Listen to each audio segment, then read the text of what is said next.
Shalom peuple de Dieu, nous vous saluons par les puissants noms de notre Seigneur Jésus. Nous sommes dans votre chaîne que vous savez, que vous connaissez bien, que vous aimez aussitôt. Notre chaîne que nous appelons la chaîne Mavouba Pro TV, Prince Mavouba Pro TV, j'allais dire. Et nous vous demandons pendant ces courts moments que nous allons passer dans la présence de Dieu, que vous soyez vraiment connectés afin que vous puissiez vraiment trouver du profit dans cette courte exhortation que nous allons parler ce matin. Inclinons nos têtes là où vous êtes pour que nous puissions prier. Seigneur Jésus, nous sommes là pour parler de ta parole avec notre Dieu. Nous voulons parler de cette parole, parole sans mélange. Parole sans mélange, paix en miel au bout du le moment de la détresse. Seigneur, laisse que cette parole puisse toucher nos cœurs afin que nous soyons touchés, afin que nous soyons transformés, restaurés par cette parole. Car il est écrit dans leur détresse, ils crièrent à l'Éternel, l'Éternel envoya sa parole et sa parole fit guérir. Alléluia. Seigneur, laisse que cette parole puisse transformer nos vies, cette parole puisse changer le vie des gens qui sont dans le monde, dans la RDC, partout. Laisse que nos vies soient changées au nom puissant de Jésus, que nous avons ainsi prier. Amen. Ce matin, nous avons choisi de partager un thème qui est un thème vraiment facile, un thème vraiment important. Par rapport au moment que nous travaillons dans le monde, nous avons intitulé notre thème de ce matin les succès dans la pensée de Dieu. Les succès, mais dans la volonté de Dieu, pas dans la volonté des hommes. Parce que le monde a sa façon de concevoir les succès. L'humanité a sa façon de concevoir les succès. Mais ce matin, nous voulons vous faire comprendre que veut dire ces succès-là dans la volonté de Dieu. Que veut dire ces succès dans la pensée de Dieu. Notre thème, nous le répétons, que c'est les succès dans la pensée de Dieu. Pour commencer, nous allons définir qui veut dire le mot succès. Le mot succès ne veut que dire la réussite que l'on espérait et même la gloire qui en suivait.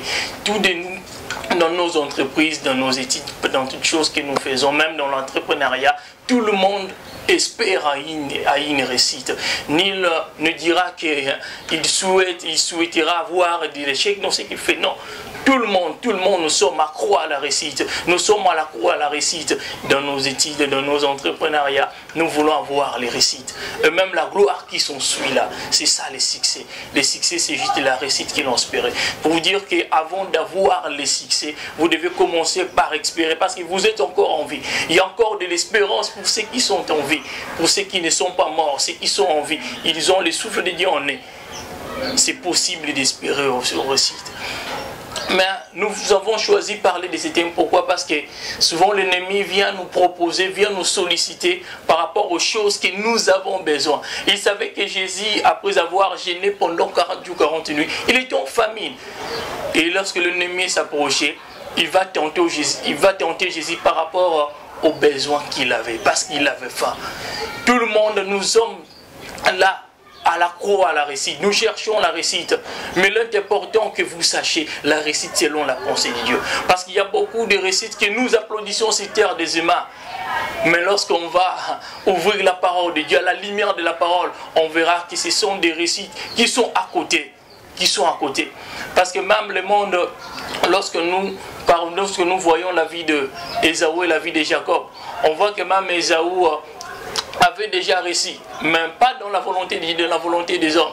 Il avait des troupeaux de son papa qu'il gérait. Il avait des femmes dans le monde. Pour qu'on dise qu'il était dans les succès, selon d'autres gens, vous croyez qu'il faut avoir beaucoup de femmes, beaucoup de milliers de femmes.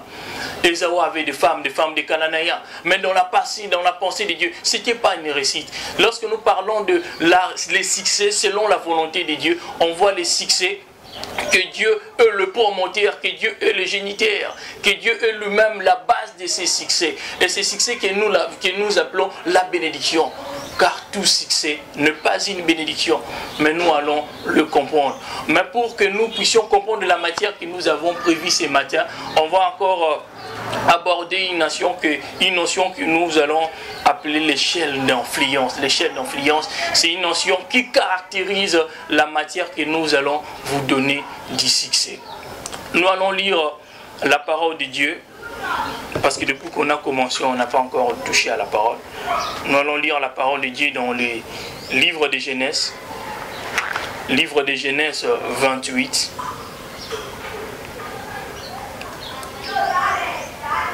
Nous allons commencer au 10e verset, juste au 15e verset. Nous avons dit Genèse 28, 10e verset, juste au 15e verset. Pour comprendre l'échelle d'influence, parce que c'est l'échelle d'influence qui caractérise l'enseignement que nous allons parler d'ici. Nous lisons la parole de Dieu. Jacob partit de Beersheba, s'en alla en Charan. Il arriva dans un lieu où il passa la nuit. Le soleil était couché, il prit une pierre dont il fit son chevet. Il se coucha dans ce lieu-là. Il fit un songe et voici une échelle. Soulignez dans vos Bibles cette échelle. Une échelle était appuyée sur la terre et son sommet touchait au ciel. Voici les anges de Dieu montaient et descendaient. Il y avait deux mouvements dans cette échelle. Vous devez les retenir. Les deux mouvements. Le mouvement ascendant, le mouvement descendant. C'est un point que nous allons vraiment aborder. Et voici l'Éternel lui-même s'est tenu au-dessus d'elle. Et il dit, je suis l'Éternel, le Dieu d'Abraham ton père, le Dieu d'Isaac. La terre sur laquelle tu es couché, je te la donnerai à toi et à ta postérité. 14e verset. Ta postérité sera comme la poussière de la terre. Tu t'étendras de l'Occident à l'Orient, au septentrion et au midi. Et toutes les familles de la terre seront bénies en toi, Jacob, et à ta postérité. Toutes les familles seront bénies en toi, Jacob. Voici, je suis avec toi, je te garderai partout où tu iras. Je te ramènerai dans ce pays, car je ne t'abandonnerai point. Je n'ai exécuté ce que je t'ai dit. Je ne veux pas t'abandonner si je n'exécute pas ce que je t'ai dit. C'est la parole du Seigneur que nous avons lue. Cette parole va nous faire comprendre qu'est-ce que cette échelle d'influence. L'échelle d'influence peut être d'une influence négative ou positive, l'échelle que nous parlons. Nous avons également dit l'échelle d'influence, mais cette échelle peut influencer votre vie, positivement ou négativement. Mais si cette échelle-là a l'influence positive, c'est cette échelle que nous disons le succès dans la volonté de Dieu. Le succès qui a comme base la bénédiction de l'Éternel. Mais il y a aussi d'autres qui sont dans l'échelle. Jusqu'à présent, on n'a pas encore expliqué cette échelle. Ils sont dans l'échelle d'influence négative. Quelles que soient les richesses que nous puissions avoir, quelle que soit la maison que nous puissions voir dans le monde, mais si l'échelle sur laquelle nous nous retrouvions, c'est une échelle d'influence négative, quel que soit le succès, quelle que soit la réussite là, que le monde nous sollicite, Dieu n'est pas dedans, Dieu n'est pas là. Dieu n'est pas dans cette échelle. L'échelle que nous parlons, c'est ce que nous avons l'habitude d'appeler dans nos domiciles, dans nos quotidiens, l'escalier. Une composition de marche.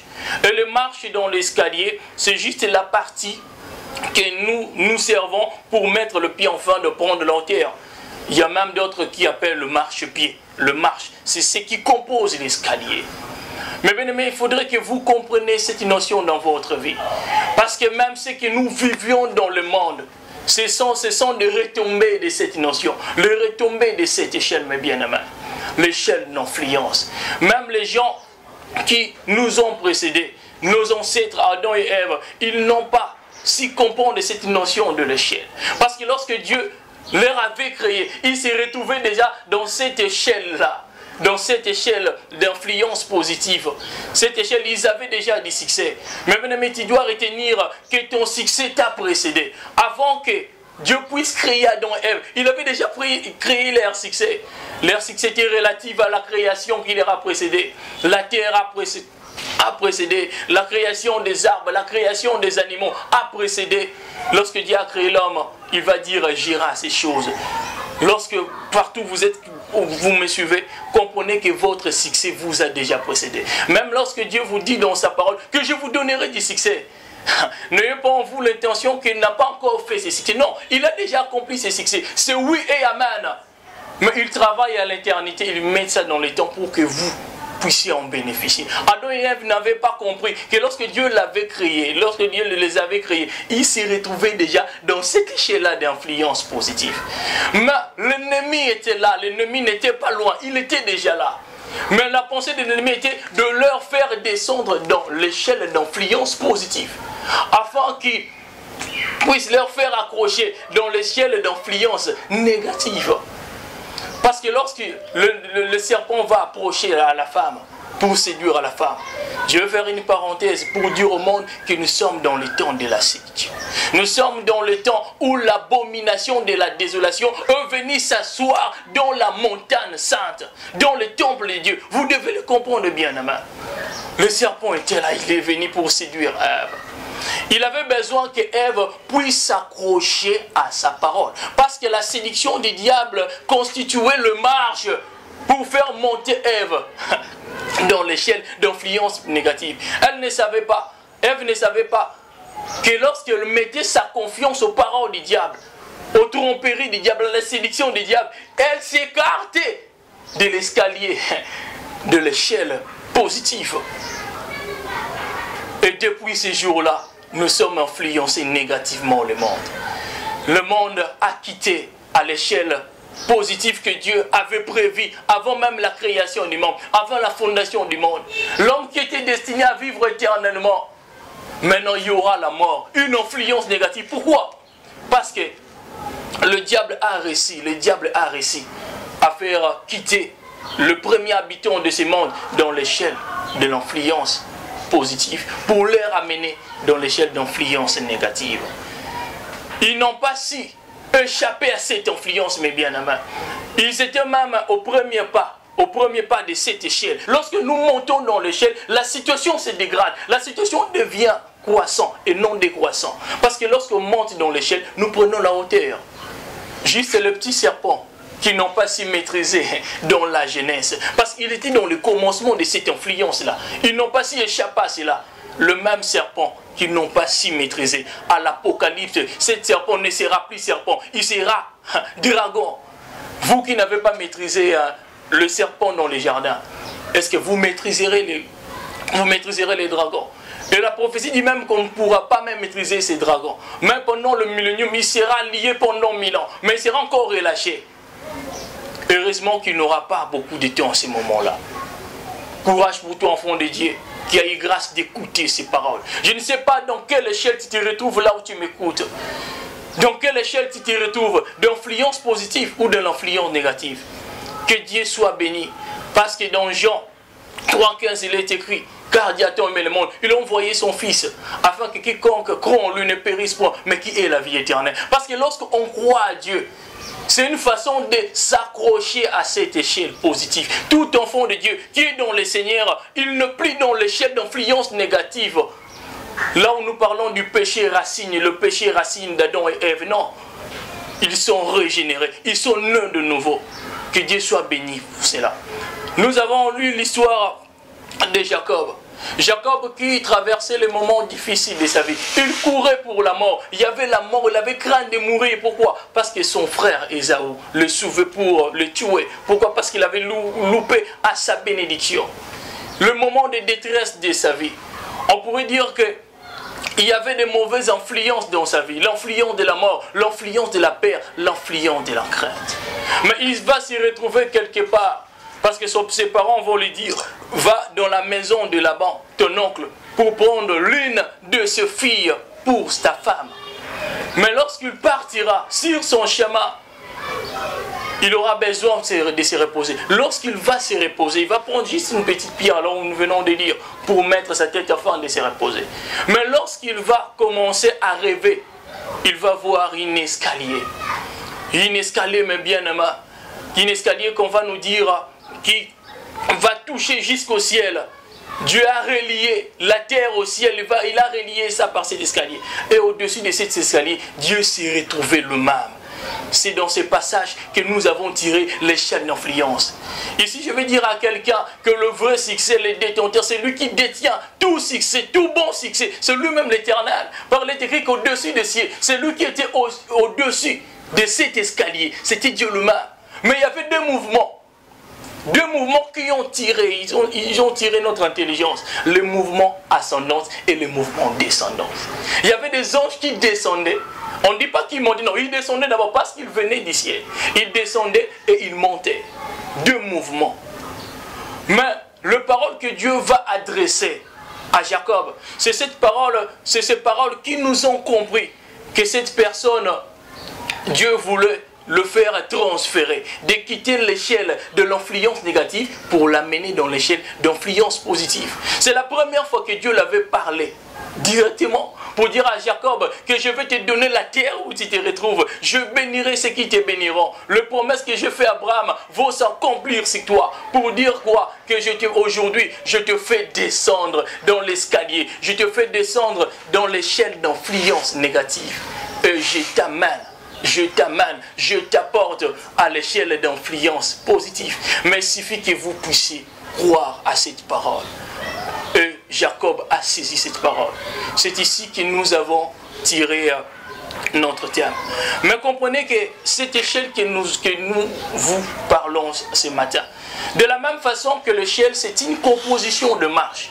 L'échelle d'influence que nous parlons aussi se compose. Mais l'échelle que nous parlons d'influence est composée par des lois, mes bien-aimés. L'échelle d'influence que nous voulons vous parler ce matin est composée par des lois. Il y a des lois qui réclament, il y a des lois qui agissent, des lois qui nous influencent. L'échelle d'influence. J'aimerais que ce matin, chacun de nous puisse localiser sur quelle échelle tu te retrouves. Sur quelle échelle ta famille se retrouve. Je vous ai parlé, l'échelle peut t'influencer négativement ou positivement. Il y a des gens qui sont bénis, mais qui se retrouvent aussi, qui se retrouvent dans l'échelle de l'influence négative. Pourquoi? Parce que cette bénédiction ne vient pas de Dieu, c'est une bénédiction du monde. On a 28 lois, mais nous ne pensons pas que nous aurons beaucoup de temps pour parler de tous ces 28 lois. Mais nous avons sélectionné juste ces 3 lois. Ce sont des lois qui caractérisent cette échelle. La première loi que nous allons vous parler, c'est ce que nous appelons la loi de la vision. La loi de la vision. La vision ne veut juste dire la projection que nous avons du futur, l'imagination que nous avons du futur. Cette loi, mes bien-aimés. Mais bien-aimés, vous voulez avoir du succès, parce qu'on a défini le succès comme la réussite que l'on espère et la gloire qui s'ensuit. Mais quelles sont vos projections? Qui sont dans vos pensées? Qu'est-ce que vous rêvez? Mais bien aimé, on peut vous priver de la liberté. On peut vous priver de la joie. Mais on ne peut jamais vous priver de faire des pensées, de bonnes réalisations pour votre vie. On ne peut jamais toucher à votre pensée. On avait réussi à toucher à la vie de Joseph. Toucher même à sa vie, toucher à sa jeunesse. Mais on n'a pas pu toucher à ses rêves, parce que les rêves sont intérieurs. Nul ne peut comprendre ce que Dieu a mis en toi. La loi de la vision. Tu veux avoir du succès, mais quelles sont les projections? Quelles sont les projections? Qu'est-ce que tu penses pour ta vie? Qu'est-ce que tu projettes pour ton avenir? Et pour comprendre cela, nous allons lire la parole de Dieu dans le livre de Néhémie. Néhémie, chapitre 2. Néhémie, chapitre 2. Verset 19 jusqu'au 20e verset. Néhémie chapitre 2, 19e verset jusqu'au 20e verset. Retenez que nous sommes dans la loi de la vision. Nous lisons la parole de Dieu. Sambala, le Horonite, Tobija, les serviteurs ammonites, le Gershem, l'arabe, en ayant été informés, se moquèrent de nous et nous méprisèrent. Ils dirent: que faites-vous là? Révoltez-vous contre le roi? Et je leur fis cette réponse: le Dieu de ciel nous donnera les succès. Nous, ses serviteurs, nous lèverons et nous bâtirons. Mais vous n'avez ni part, ni droit, ni souvenir dans Jérusalem. Je vais recommencer le verset 20. Et je leur fis cette réponse: le Dieu de ciel nous donnera des succès. Nous, ses serviteurs. J'aimerais que nous puissions nous arrêter là. La loi de la vision. Il dit: le Dieu du ciel nous donnera des succès. Il ne nous a pas encore donné des succès. Mais moi, Néhémie, j'ai une projection dans ma mémoire. J'ai une projection dans mon esprit. Retenez que Néhémie, c'était qu'une chanson. On l'a envoyé en Juda comme gouverneur avec les défis de rebâtir la muraille. Quels sont les défis de votre vie? Lorsqu'on l'a fait appeler en Jérusalem, la muraille était déjà en ruine, une situation désastre, mais on l'a appelé pour relever ces défis-là. Je ne sais pas quelle situation vous traversez. Il était en face d'une situation de désastre, mais cette situation ne lui a pas privé d'avoir de bonnes projections d'avenir. Il dit, Dieu nous donnera du succès. Cela veut dire que j'ai une projection dans ma tête que Dieu va nous donner des succès, quelles que soient les ruines, quelle que soit la muraille en ruine, quelle que soit l'opposition. Parce qu'il y avait l'opposition de Sanballat et Tobija. N'ayez pas peur des gens qui s'opposent en vous. N'ayez pas peur au gouvernement, à tous ces gens-là qui s'opposent à la foi chrétienne, qui s'opposent aux enfants de Dieu, qui s'opposent au bien-être universel. Parce que Sanballat et le Tobija, ils étaient là pour s'opposer à Néhémie. Le défi qu'il avait. Néhémie avait cette vision. Cette vision est démontrée par cette réponse qu'il leur a donnée. Il les a répondu que notre Dieu nous donnera des succès. Cela veut dire, quelle que soit la muraille est en ruine, mais je ne vois pas cette muraille, mais je vois les succès que Dieu va me donner. J'aimerais dire à quelqu'un qui a eu la chance de nous suivre au travers de notre chaîne Prince Mavouba pour TV, que même votre situation est en ruine, même si votre santé est en ruine, même si vos économies, votre entrepreneuriat est en ruine, ayez toujours la projection, la projection d'en venir. Dans cette catégorie des lois, nous allons donner les deux types de personnes que nous retrouvons ici. La loi de la vision. Il y a le premier groupe de gens, nous allons appeler les gens le nostalgique, les nostalgiques. Le nostalgique, ce sont des gens qui sont accros à leur passé. Ils n'espèrent même pas au futur.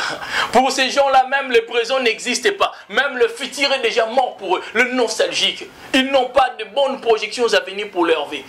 Les gens qui disent à nous lorsque nous étions, oh, lorsque vous étiez, mais nous vous voyons, vous existez. Lorsque nous étions, nous avions eu des voitures, nous avions eu de belles maisons.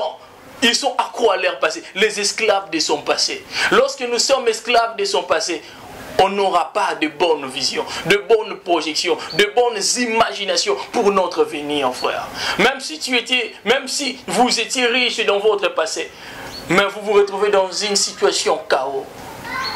Il suffit que vous puissiez vous délivrer de cette situation. Vous pouvez vous délivrer de votre passé. Que vous ne soyez plus esclaves de votre passé. Oh, lorsque nous étions, nous avons aussi fait beaucoup de miracles. Le vieux prophète a l'habitude de dire comme ça. Nous avons aussi fait des miracles. Nous avons aussi fait de telles choses avec Dieu. Vous aviez fait. Et pour le moment, qu'est-ce que vous faites? Et pour le moment, qu'est-ce que vous faites? Les nostalgiques. Mais c'est une chose qui tue la nostalgie. Lorsque on est accro à son passé. Il y a une personne que nous connaissons au nom de Jacob. À cause qu'il était attaché au passé, il a même confondu une prophétie biblique. Pourquoi?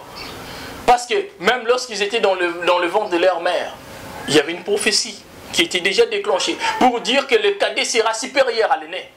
C'était une prophétie. Mais comme il était aussi attaché à la maman, nous croyons que Jacob le connaissait. Mais dans Genèse 33, comme Jacob, il était attaché à son passé. Il était attaché que mon frère me poursuit, il veut me faire du mal. Il était attaché. Lorsqu'il va rencontrer son frère Ésaü, il y avait une confrontation entre deux familles.